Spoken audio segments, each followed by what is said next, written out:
আসসালামু আলাইকুম বন্ধুরা, আশা করি আপনারা সকলেই আল্লাহর রহমতে অনেক ভালো আছেন। আপনারা যারা নতুন আরব দেশগুলোতে আসতে যাচ্ছেন বা এসে পড়েছেন কিন্তু আরবি ভাষা জানেন না, তাদের জন্য আমার এই আজকের ভিডিওটি। আপনারা যারা নতুন এই আরবি ভাষাগুলো শিখে রাখুন, শব্দের অর্থগুলো আপনাদের অনেক কাজে আসবে, অনেক জায়গায় ব্যবহার করতে পারবেন। তাই সম্পূর্ণ ভিডিওটি দেখবেন এবং প্রত্যেকটি শব্দের অর্থ মুখস্থ করার চেষ্টা করবেন। ইনশাআল্লাহ খুব তাড়াতাড়ি আরবিতে কথা বলা শিখে যাবেন। এই ধরনের আরো ভিডিও পেতে চাইলে চ্যানেলটি সাবস্ক্রাইব করে পাশে থাকবেন। আরবিতে মুআল্লিম এর বাংলা অর্থ শিক্ষক। বাংলাতে বলা হয় শিক্ষক, আরবিতে বলা হয় মুআল্লিম। মুআল্লিম অর্থ ওস্তাদ বা শিক্ষক, দুটো একটা বললেই হয়। আরবিতে মাদ্রাসা এর বাংলা অর্থ স্কুল। বাংলাতে বলা হয় স্কুল, আরবিতে বলা হয় মাদ্রাসা। আরবিতে মুস্তাশফা এর বাংলা অর্থ হলো হাসপাতাল। হাসপাতালকে আরবিতে বলা হয় মুস্তাশফা। আরবিতে মুমারিদা এর বাংলা অর্থ নার্স। নার্স বা সেবিকাকে আরবিতে বলা হয় মুমারিদা। আরবিতে হাবুব এর বাংলা অর্থ ট্যাবলেট। ট্যাবলেটকে বলা হয় হাবুব। আরবিতে দাওয়া এর বাংলা অর্থ হচ্ছে ঔষধ। আরবিতে মারিদ এর বাংলা অর্থ অসুস্থ। কোনো অসুস্থ ব্যক্তিকে আরবিতে বলা হয় মারিদ, অসুস্থকে আরবিতে মারিদ বলা হয়। আরবিতে জিমস এর বাংলা অর্থ শরীর। বাংলাতে বলা হয় শরীর, আরবিতে বলা হয় জিমস। আরবিতে রাস এর বাংলা অর্থ মাথা।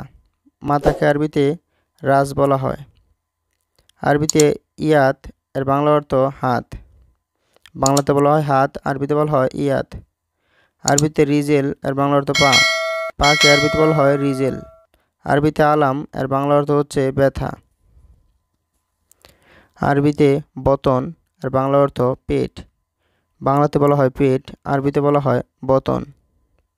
আরবিতে সার এর বাংলা অর্থ চুল। বাংলাতে বলা হয় চুল, আরবিতে বলা হয় সার। আরবিতে সাহার এর বাংলা অর্থ মাস। বাংলাতে বলা হয় মাস, আরবিতে বলা হয় সাহার। আরবিতে ইয়ম এর বাংলা অর্থ দিন। বাংলাতে বলা হয় দিন, আরবিতে বলা হয় ইয়ম। আরবিতে সানা এর বাংলা অর্থ বছর। বছরকে আরবিতে বলা হয় সানা। আরবিতে সানিয়া এর বাংলা অর্থ সেকেন্ড। সেকেন্ডকে আরবিতে বলা হয় সানিয়া। আরবিতে দিগিগা এর বাংলা অর্থ মিনিট।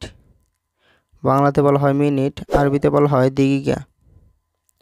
আরবিতে উস্কুত এর বাংলা অর্থ চুপ থাকা বা চুপ করো। বাংলাতে বলা হয় চুপ করো বা চুপ থাকো, এর আরবি অর্থ হলো উস্কুত। আরবিতে গিরগির এর বাংলা অর্থ বেশি কথা বলা। বেশি কথা বলাকে আরবিতে বলা হয় গিরগির। আরবিতে এরমি এর বাংলা অর্থ ফেলে দেওয়া। কোনো কিছু ফেলে দেওয়াকে আরবিতে বলা হয় এরমি। আরবিতে রাক্কিব এর বাংলা অর্থ রাখা। বাংলাতে বলা হয় রাখা, আরবিতে বলা হয় রাক্কিব। আরবিতে তাওলা বাংলা অর্থ টেবিল। আরবিতে ইজাজা এর বাংলা অর্থ ছুটি। বাংলাতে বলা হয় ছুটি, আরবিতে বলা হয় ইজাজা। আরবিতে দাওম এর বাংলা অর্থ ডিউটি। বাংলাতে বলা হয় ডিউটি, আরবিতে বলা হয় দাওম। আরবিতে রাতিব এর বাংলা অর্থ বেতন। বেতনকে আরবিতে বলা হয় রাতিব।